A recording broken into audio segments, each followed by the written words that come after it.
De retour sur le plateau de la tranche info, place maintenant au focus au jeudi anthropologie et nous retrouvons notre expert des humanités classiques africaines, Nusere Kalala Omotunde, qui nous revient d'un long séjour en Afrique d'ailleurs, où il a été justement, on va dire, comment on peut dire ça, professeur? Je dirais agréablement reçu. Voilà.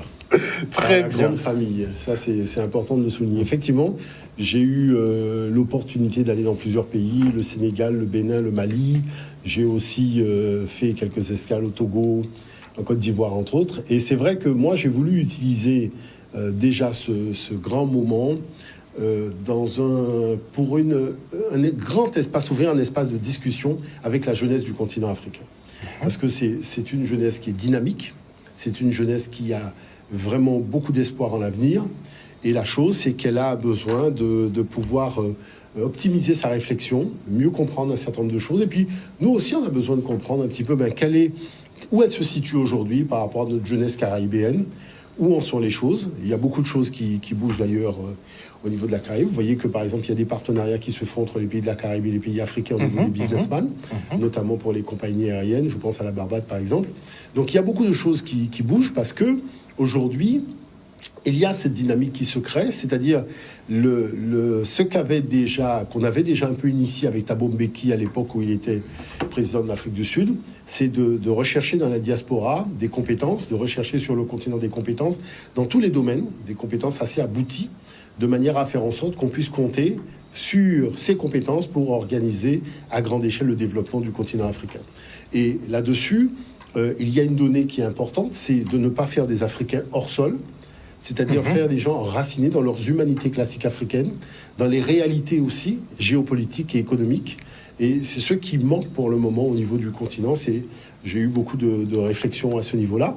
Autrement, je dirais, j'ai fait des milliards de selfies parce que c'est impressionnant de voir comment finalement les gens vous reconnaissent, même en pleine nuit. On va dire, mais vous êtes monsieur Omotunde, c'est vous, le professeur Kalala. Et c'est vrai que c'est toujours un plaisir de prendre le temps. Et je remercie vraiment tout le monde. Je remercie tous ceux avec lesquels j'ai passé du temps. Je remercie vraiment toutes ces personnalités que j'ai rencontrées, puisque j'ai eu la chance de rencontrer aussi des responsables de gouvernement. J'ai eu la chance de rencontrer aussi des responsables pédagogiques, des recteurs, des vice-recteurs, de passer du temps dans des discussions sérieuses, constructives, de manière à expliquer un peu l'enjeu des humanités classiques africaines et comment il faut aussi sortir du moule. Parce que moi, je veux bien qu'on fasse sécession économique, sécession politique et autres, mais la sécession pédagogique, il faut pouvoir la faire. C'est-à-dire, il faut avoir un corpus de connaissances transmises dans l'univers pédagogique, à toutes les échelles, de la maternelle jusqu'aux grandes écoles, qui soit arrimé aux humanités classiques africaines. Il faut arrêter de faire la promotion des humanités classiques européennes, donc surtout le monde noir d'une façon générale, mais sur le continent. Alors, maintenant, la chose, c'est que les matériaux africains sont beaucoup plus avancés que les autres matériaux. Et il faut faire la démonstration, il faut l'expliquer, le réexpliquer. Et la chance que j'ai eue, c'est de pouvoir aussi avoir des rencontres privées avec des responsables pédagogiques de haut niveau et faire la démonstration comment dans le tissu africain, il y a des algorithmes mathématiques, il y a des symétries bilatérales, des symétries radiales, voir comment, à partir de là, on peut concevoir une recherche très avancée qui va aboutir à l'ordinateur quantique, aussi au mode binaire informatique. C'est de tout cela, c'est-à-dire apprendre à regarder le matériau différemment, c'est-à-dire sortir du champ de la culture basique et rentrer dans le champ de la science. Et de comprendre qu'il faut ouvrir le dialogue aussi avec donc, les traditions anciennes de l'Afrique, avec les Dogons, avec les Bozo, avec tous ces peuples-là, parce qu'il y a en leur sein des sciences, des connaissances qui sont extraordinaires. Je vous prends un exemple. Je discutais avec aux responsables sur le fait que l'art africain, c'est de l'art sacré. D'accord ? Donc, c'est de l'art sacré. Donc, ce qui veut dire que ce qui est recherché dans l'esthétique de la réalisation de l'œuvre, d'une façon générale, c'est une qualité vibratoire. Et pour obtenir cette qualité vibratoire, il y a une chose que peu de personnes sachent, c'est qu'il y a du métal, il y a des minerais stratégiques dans l'œuvre. Et ces minerais stratégiques permettent donc d'activer les énergies et de faire vibrer à haute intensité l'œuvre. Bon. Et qu'est-ce qu'on constate ? Le choix des minerais correspond exactement aux minerais que vous avez dans une carte mère d'un ordinateur. Ça veut dire que l'Afrique a déjà compris que des minerais sont conducteurs d'énergie bien avant qu'on invente des cartes mères, de téléphones portables ou de téléviseurs. Et la chose, c'est que le fait d'avoir regardé ça comme une simple œuvre d'art, on n'a pas vu qu'il y avait quand même une dimension scientifique avancée dans la réalisation de l'œuvre, et qu'il y avait déjà une analyse de la conductibilité des métaux, au-delà du fait qu'il ne faut pas oublier que l'Afrique, avec ses forgerons, elle a quand même bâti ce qu'on appelle les outils de médecine. Si on parle de bistouri, si on parle de cathéter, si on parle de tout ça, c'est parce qu'il y avait des forgerons pour réaliser tous ces objets. Hein, c'est pas simplement faire couler le métal pour, je dirais, faire des tables et des chaises.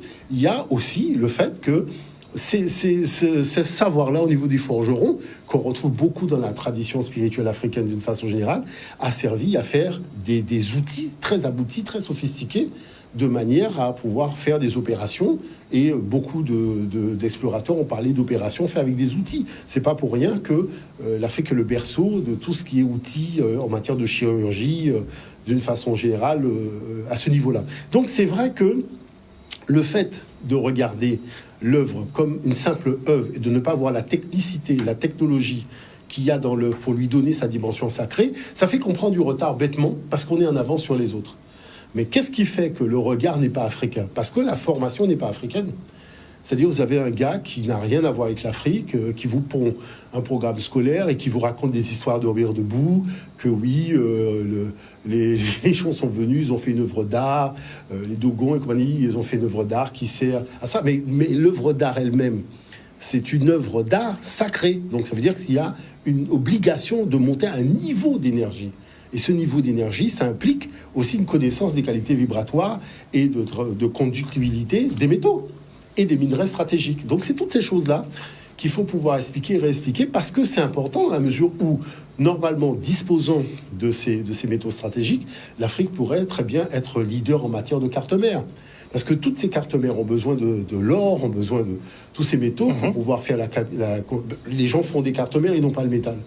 Nous, on a le métal, on n'est même pas au courant que les œuvres d'art que nous avons sont déjà des cartes mères à ce niveau-là, dans la conductibilité de l'énergie qui passe dans la statue. Donc vous voyez que c'est pour ça qu'il faut... C'est un petit peu... Moi, j'ai beaucoup aimé une jeune femme. Je l'ai regardée à la télévision. Elle a été interviewée après une conférence que j'ai faite. Et elle a dit, en fait, venir à la conférence de monsieur Omotunde a été pour moi le fait de faire une mise à jour de connaissances. Et c'est là que je me suis dit, mais effectivement, elle a raison. La chose, c'est qu'on fait des mises à jour de tout. Hein, on met à jour le logiciel, on met à jour l'ordinateur, on met à jour le téléphone portable. Pourquoi les connaissances ne rentrent jamais dans un processus de mise à jour? C'est-à-dire avoir un regard totalement différent, totalement novateur, beaucoup plus fin, beaucoup plus abouti sur des réalisations qui sont simplement perçues comme culturelles. Donc c'est tout cela, avec les démonstrations qu'il y allait derrière, montrer comment des grandes universités à travers le monde théorisent sur ces choses-là, et que la chose, elle est vue simplement comme un bout de chiffon. Alors qu'il y a une vraie réflexion sur une dynamique quantique qui est réalisée à partir de l'œuvre, de la structure de l'œuvre, dans d'autres cieux. Et donc c'est tout ça. Mais quand vous arrivez avec votre regard nouveau, comment c'était perçu? Ils l'ont bien pris, parce que vous venez leur apprendre des choses sur leur culture. Que, vous savez, en fait, la réalité, elle est assez simple. Hein, quant au fond, c'est-à-dire tout dépend du système de réflexion que vous utilisez pour penser votre réalité. Nous, on dit humanité classique africaine, c'est-à-dire le système de réflexion est africain.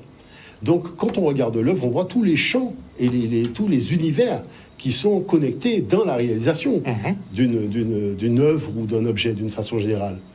Mais la chose, c'est que lorsque vous êtes dans le paradigme occidental, le paradigme occidental, c'est un paradigme réducteur. Vous voyez, c'est très réducteur. On essaie de cloisonner les choses de manière à faire en sorte de voir la chose dans son principe le plus désuet.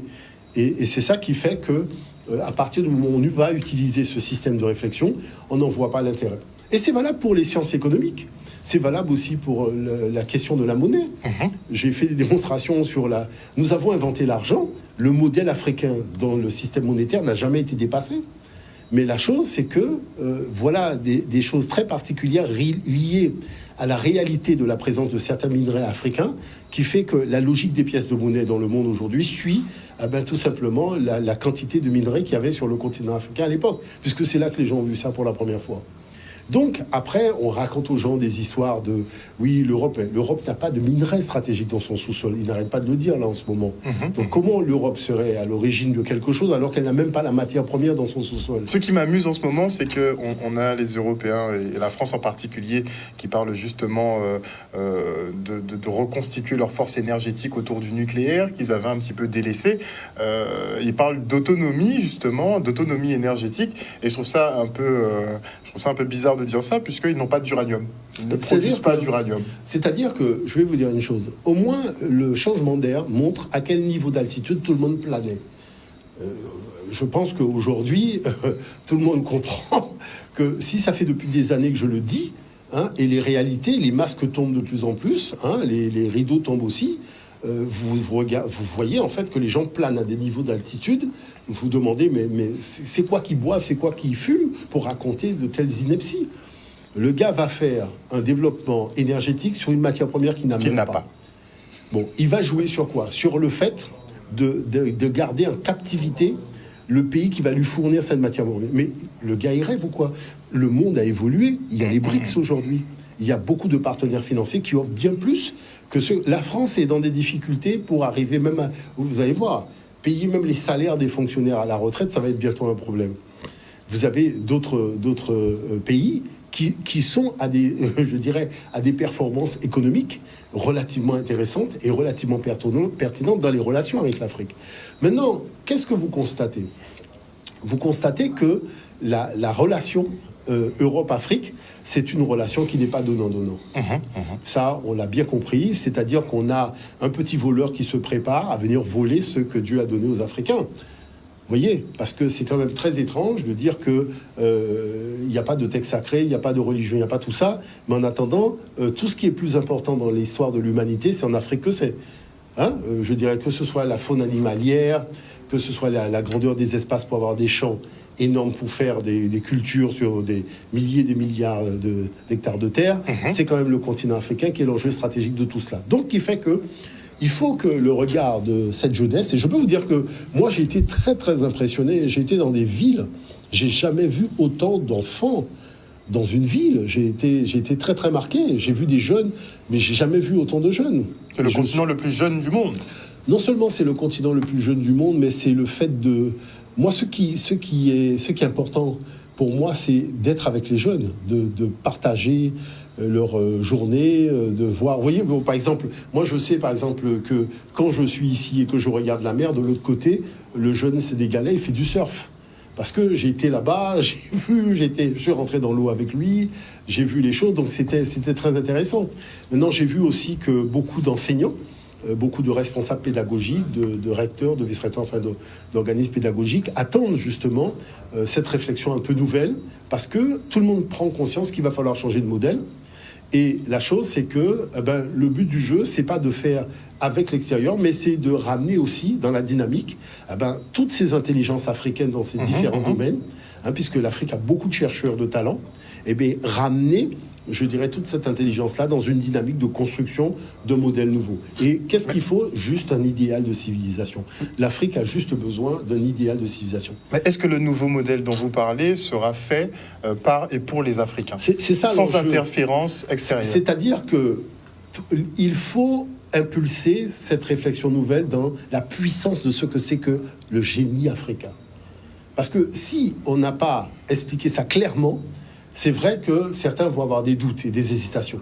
Mais quand vous faites la démonstration du génie africain, un génie qui n'a jamais été dépassé, les gens vous parlent de Max Planck, les gens vous parlent de Einstein, de trucs, mais attendez, vous allez voir une confrérie initiatique, mais il y a des sciences dans ce qui est réalisé qui dépassent même l'imagination d'Einstein et compagnie. Je dirais que là, pour le moment, le but du jeu, c'est de ramener tous ceux qui sont en hors-sol, c'est-à-dire ceux qui ont étudié à l'université, et on leur a fait croire que le miroir aux alouettes se trouve à l'extérieur du continent africain en matière d'intelligence, leur montrer que l'intelligence est chez maman, elle est à la maison.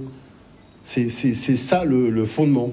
Et ramener tout le monde à la maison de manière à faire en sorte que le développement soit véritablement arrimé sur les puissances et les forces endogènes du continent. C'est ça qui est très important. Est-ce qu'on a déjà un pronostic, puisque le regard de la diaspora est tourné vers le Mali, qui sert un peu de modèle sur cette émancipation. Est-ce que vous pensez effectivement que ce processus-là arrivera à terme ou que la France arrivera à remettre la main sur cet État? Je pense que il y a un processus qui est engagé. Il y a un processus qui est engagé au Bénin. On voit qu'il y a un processus très très fort qui est engagé. Et ne serait-ce que les conférences que j'ai eu l'occasion de faire dans des instituts privés ou à l'université ou aussi dans des cadres très privés au niveau de certains responsables pédagogiques ou même les émissions que j'ai fait à la télévision avec des journalistes qui ont voulu creuser un peu tout ça en termes de réflexion, eh bien, ça montre bien qu'il y a là quelque chose de fort. Et moi, par exemple, ce qui m'a beaucoup marqué, justement, c'est à l'image, c'est que nos émissions sont traduites dans les langues maternelles. Si on peut voir justement le document... Ils traduisent oui, carrément. Le document le 00 que j'ai amené, qui est une traduction en co de nos émissions. C'est intéressant, c'est une petite séquence, mais moi, ça m'a beaucoup touché. Voilà. On y va.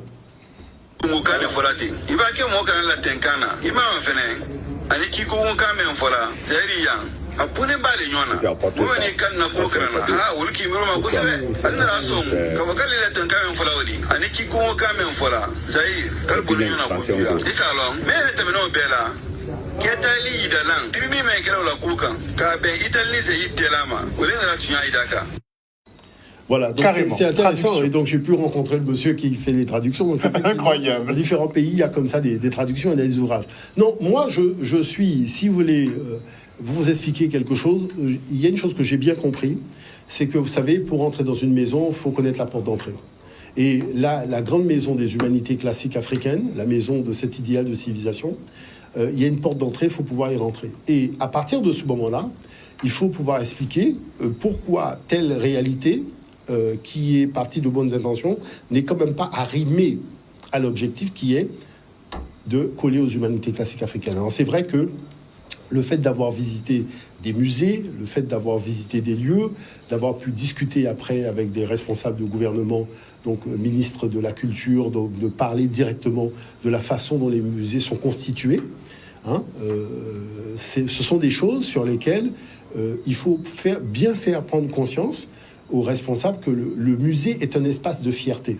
Alors c'est vrai qu'avec l'espèce de truc à dormir debout qu'on a ici qui s'appelle le Memorial Act, qui est du grand n'importe quoi, on est très loin de cela. Mais il faut pas beaucoup de fierté à tirer de ça. Non, c'est du grand n'importe quoi. Vraiment, c'est... Bon, la chose, c'est que le musée est un espace de fierté, d'accord ? Et Paul Ricoeur disait que le but de l'histoire, c'est de ramener dans l'objectivité des peuples du passé qui ont été victimes d'un certain nombre de traumatismes dus à des conquêtes de prédation extérieure. Donc, qui fait que, là-dessus, il y a tout ce travail aussi qui m'a été demandé. Donc, il y a aussi le fait que je vais devoir repartir. Donc, il va devenir fréquent, je pense. Voilà, il y a aussi un colloque important qui se fait avec une branche de l'UNESCO très bientôt. Donc, il va falloir que j'aille y participer puisque j'ai reçu la lettre d'invitation. Et c'est vrai que ce sont des thèmes très importants. C'est-à-dire, véritablement, lancer la dynamique de la réflexion moderne africaine. C'est-à-dire comment sortir... Parce que, vous savez, la réflexion africaine, on ne peut pas la comparer à un autre type de réflexion. C'est ça la chose. C'est-à-dire que si vous partiez du principe qu'on va essayer de la rapprocher de la pensée européenne ou la rapprocher de la... C'est comme un masque. Le masque africain n'a pas pour vocation d'être posé sur un mur. Lui, c'est-à-dire en face, on voit un objet d'art. De l'autre côté, c'est une réalité vivante, spirituelle, qui abrite une énergie qui se manifeste dans la création. Cette énergie, elle a une manifestation dans la création à des moments précis. C'est ça qu'on appelle le cycle et la séquence. Donc à partir de ce moment-là, cette réalité demande un matériau qui a une qualité vibratoire qui correspond à la réalité invisible qui se manifeste dans la chose. Donc vous voyez que on n'est pas du tout là pour expliquer les choses comme ça se fait ailleurs. Il faut avoir une herméneutique africaine d'explication de ce que c'est que notre culture. Et ça, c'est très important, j'en parle pour le Goroka, mais il y a tout un travail de fond à faire, de manière à faire en sorte que nous puissions voir que c'est de l'astronomie, c'est de l'informatique, c'est des mathématiques fractales, mais c'est aussi de la circulation énergétique, c'est toute une série de choses. C'est ça, mais aussi ça, c'est ça. Et c'est pour ça que je décris, pour moi, la chose qui représente le plus notre culture, c'est la fleur de vie. Cette fleur de vie osirienne qu'on voit au temple d'Abydos, qui est donc un certain nombre de cercles concentriques. Et en fait, ce cercle-là est dans ça, mais aussi dans l'autre chose. Ah ben c'est ça, notre réalité, elle n'est pas dans le cloisonnement, mais le but du jeu, c'est de ramener tout dans une harmonique qui permet de maintenir l'équilibre. Et c'est ça qui est important. Un équilibre vers lequel on est censé tendre avec le changement d'air. Oui. Et avant de venir en deuxième partie avec le cours du jour, je voulais avoir votre sentiment quand même sur le départ de la reine Elisabeth II. Oui, effectivement. C'est-à-dire que la chose, c'est qu'il faut bien comprendre que il y a... et ça vraiment, je suis... Vous savez, il y a des choses qui sont très importantes qui se passent en ce moment parce que nous ne sommes pas nombreux dans l'histoire de l'humanité à avoir pu vivre un changement d'air. Nous sommes en plein dans ce qu'on appelle le changement d'air. Voyez ? Et donc, les énergies qui ont cristallisé les déséquilibres totalement inhumains de l'ère des poissons, donc avec tout ce qui représente cette dynamique historique de prédation, il faut savoir que dans l'ère dans laquelle nous sommes, l'ère du Verseau, il n'y a pas de possibilité d'expression de ces énergies parce que la fréquence, elle a changé. Vous voyez, la fréquence cosmotellurique, c'est-à-dire le lien entre le ciel et la terre, a considérablement changé. Et donc, il faut bien comprendre que moi, j'en veux aux artistes de parler d'inspiration. Or, l'inspiration, elle peut être de basse fréquence, du bas astral, comme du haut astral. Et ils n'ont pas de système de vérification pour savoir est-ce que c'est du bas ou est-ce que c'est du haut. Pourquoi ? Parce que vous avez des entités de bas astral qui concernent l'ère des poissons, qui veulent passer dans l'ère du Verseau. Et donc l'artiste, comme il va cristalliser sur une toile ou dans une œuvre certaines énergies, eh ben, qu'est-ce qui se passe ? Eh ben, ces énergies-là vont pouvoir passer de la dimension invisible au visible, et il ne se rend pas compte de la responsabilité qu'il a en ce moment lorsqu'il fait une œuvre d'art. C'est-à-dire on ne peut plus faire les œuvres d'art à la Wallagen. Et donc, par rapport à la problématique de l'actualité et le départ de la reine d'Angleterre, vous savez que la reine d'Angleterre cristallisait beaucoup de négativité dans l'histoire de l'humanité. C'était le symbole de l'empire colonial. C'est-à-dire c'est l'empire colonial anglais qui a détruit l'humanité, qui a saccagé des peuples, on connaît tout ce qui s'est passé au Zimbabwe, un peu partout et ailleurs. En Australie aussi, les aborigènes. L'Afrique du Sud et ailleurs, dans la Caraïbe aussi. Donc la chose, c'est que, vous voyez, maintenant il fallait mettre une fin de non-recevoir à cette vibration-là. Donc la vibration, elle va rendre ses comptes, mais tout simplement parce que il y a des choses qui ne sont plus compatibles à l'ère dans laquelle nous allons rentrer. C'est pour ça que moi je dis toujours aux gens, quand on voit l'importance que nos ancêtres ont accordé à ces périodes de transition, lorsqu'on voit les énormes changements qui se sont produits dans l'histoire de l'humanité dans ces périodes-là, il faut bien comprendre qu'il faut aussi que l'humain fasse son changement d'état, c'est-à-dire son arrimage à cette nouvelle fréquence. C'est vrai que nous parlons de spiritualité et pas de religion. Donc, naturellement, je dirais, les tenants de la religion sont obligés de rester dans l'escroquerie intellectuelle parce que le soleil n'étant plus dans la maison des poissons, ça éclaire ni le poisson ni la Vierge. Voyez ? Donc, qui fait que, normalement, c'est une affaire qui a fait banqueroute. Mais la chose, c'est que, vous voyez, la dimension africaine, c'est de préparer les cycles nouveaux. C'est-à-dire qu'on rentre dans un cycle, mais on prépare déjà le cycle nouveau. Et là, il s'agit d'un cycle de 2160 ans. Donc c'est pour vous dire que c'est quelque chose qui est relativement important. Maintenant, ça va avoir des répercussions sur le monde entier.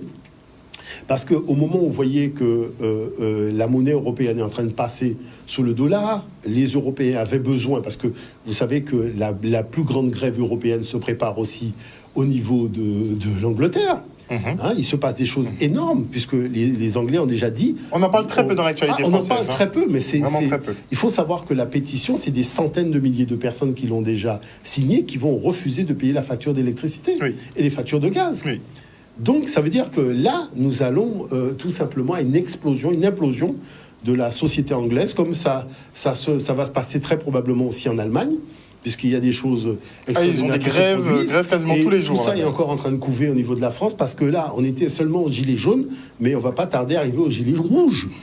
Parce que les gilets jaunes, pour une augmentation de 1 euro, je ne sais pas qu'est-ce que ça va représenter, des augmentations de plus de 1000, 2000, 3000 euros. Ça va être sur les factures. Non, ça va être quelque chose. Donc les gilets vont virer au rouge. Donc tout ça pour dire que la réalité, aujourd'hui, c'est qu'elle est très positive pour l'Afrique.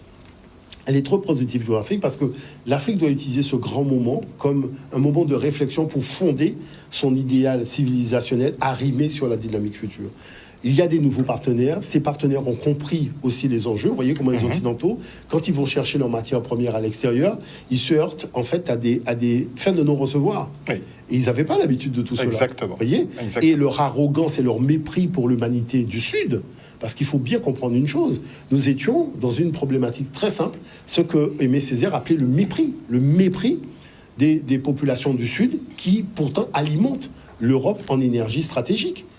Et si les entreprises européennes ne sont pas compétitives au niveau de l'achat de leur énergie pour faire fonctionner toute la production industrielle européenne, vous voyez bien que le système, il est pratiquement en train de faire banqueroute.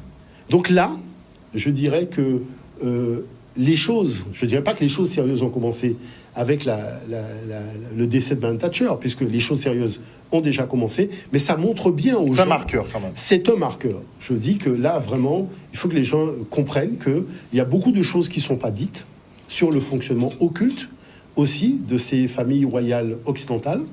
D'accord ? Beaucoup de choses sont cachées, mais ça veut dire aussi que ces choses n'avaient pas pour vocation de poursuivre leur réalité dans le monde des Verseaux.